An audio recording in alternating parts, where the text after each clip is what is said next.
Hello lovely people and welcome to today's video. I am going to be doing 10 before the end. I don't know if I've done very many of these in the past, but we're here today and we're gonna share some of the books that I'm really hoping to get started at least. Hopefully finish the whole list before the end of the year. And this is so ridiculous, but I didn't realise 10 before the end happened exactly 10 weeks before the end of the year.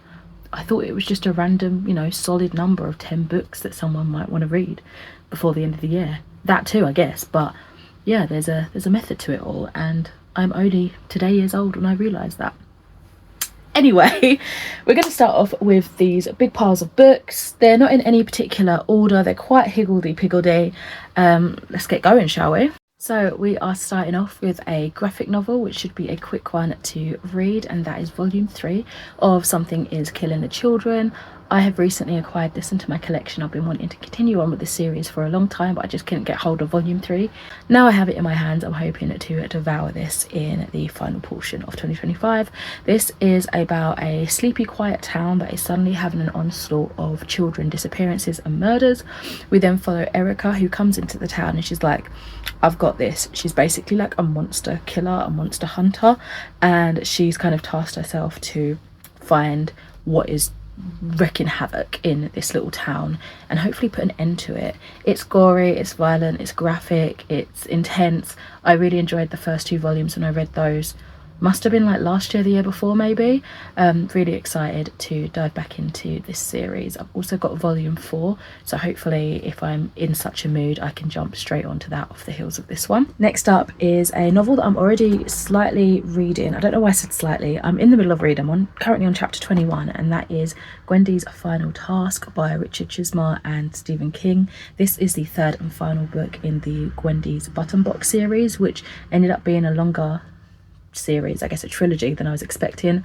I remember picking up the first book in the library a good few years ago and thought that was just it, and then I saw a sequel, and now I have the 3rd book, which I also didn't realise existed. It's kind of like it comes back into my mind when I see the books. I wasn't like necessarily looking for it, and to be honest, so far with this one I feel like I could have given or taken.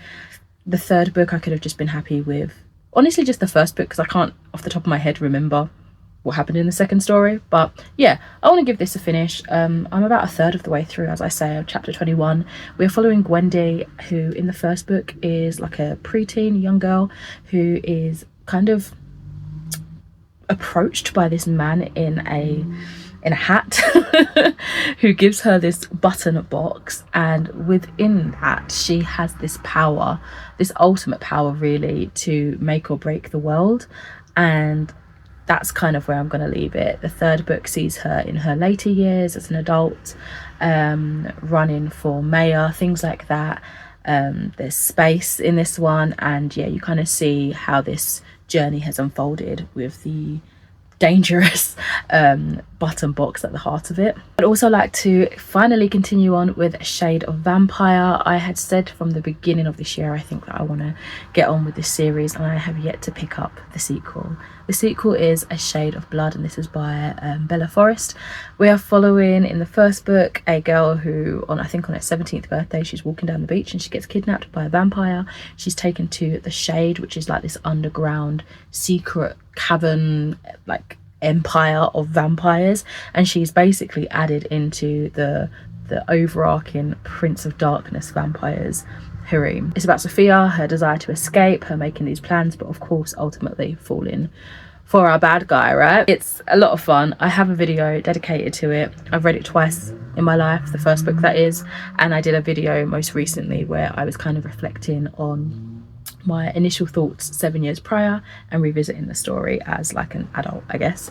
Yeah, so this is much chunkier than the first book was. I think the first book might have counted as a novella. I don't think it had an awful amount of pages, but this one, it's like bulking up the story, and I am really intrigued to continue on with this world. I've got at least 7 of the books that I got for Vinted for a really good deal, and I would like to jump into at least the sequel before the year ends. You're gonna see a couple of repeats of books that I have put on the October TBR, maybe even on the September TBR, so I do apologize. Feel free to like fast forward, speed up my speech if you want to. But the next one that I'd love to finally get to, and one that I've now seen has a trilogy of books. I've definitely got the sequel. Don't know about the third one. I can't remember if I've seen that in shelves or if it's about to come out.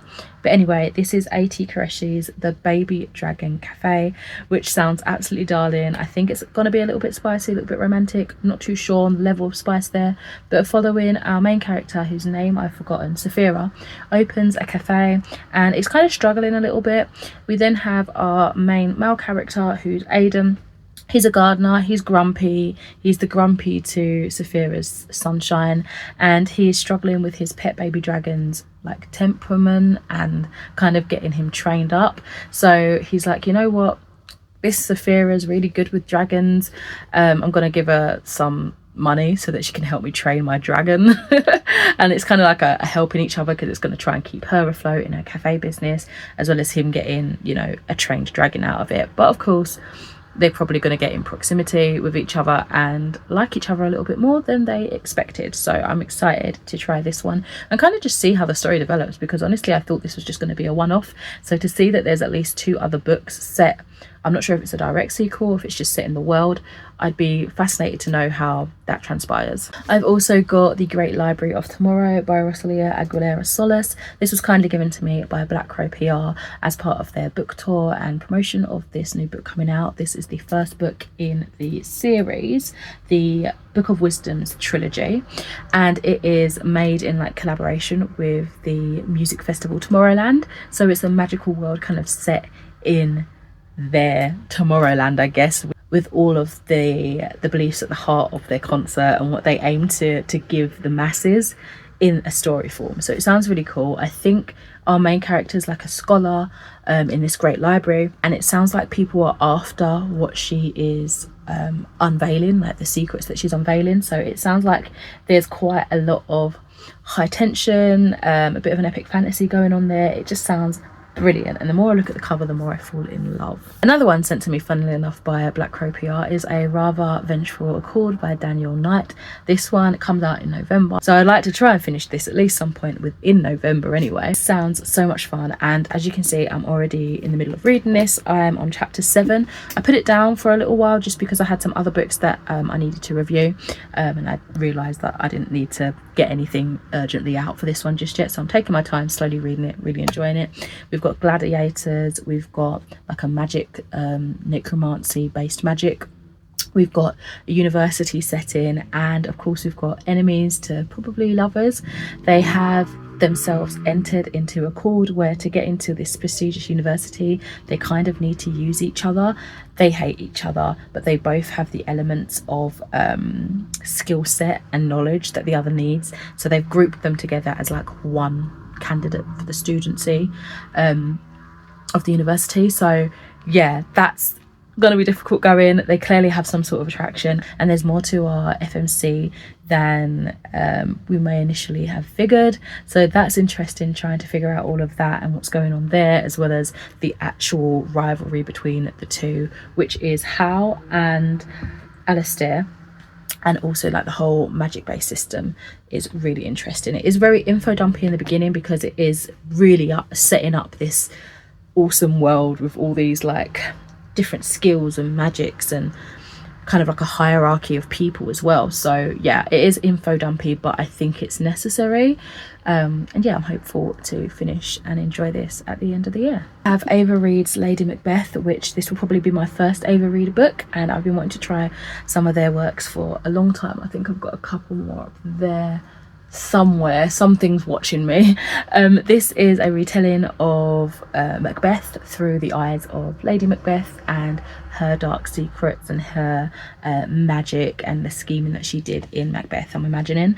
But I think it's more of like a feminist touch, given voice to a potential alternate history in her story. And I'm looking forward to reading this. I've been eyeing it for ages, wanting to pick it up, and then something else always catches my eye and kind of just pips this to the post. But I would love to try and get to this before the year is out. Next up, this book is one that I picked up at Yauk last year, I have a whole heap of Yauk books that I haven't got to yet, and I really do wish to, so I want to at least try and get to 1 or 2 before the end of the year. And the one that I was really intrigued about was The Stranger's Guide to Taliesin by John Tarrow. I spoke to the author there and he really kind of pitched his book fantastically. It sounded like so much fun.